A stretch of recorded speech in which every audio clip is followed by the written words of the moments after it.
सोमवार दिनांक 5 फेब्रुवारी 2024 रोजी म्हणजेच उद्या सोमवारी पालघर जिल्हाधिकारी कार्यालय येथे भ्रष्टाचार विरोधी जन आक्रोश महाराष्ट्र राज्य भ्रष्टाचार अन्याय अत्याचार विरोधात लढा देणारे राज्यव्यापी संघटनेतर्फे उपोषण करण्यात येणार आहे।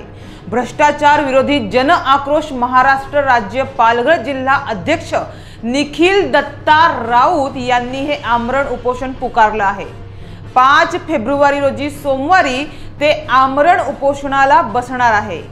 वाडा तालुक्यातील मौजे मांडा ग्रामपंचायत हद्दीतील क्रेशर खदाणी दगडखाण यांचा होणारा त्रास आणि वाडा तहसीलदार यांची अरेरावी व उद्धटपणाची भाषा या प्रकरणी कारवाई होण्याबाबत व चौकशी होण्याबाबत निखिल राऊत हे उपोषणाला जिल्हाधिकारी कार्यालयासमोर बसणार आहे।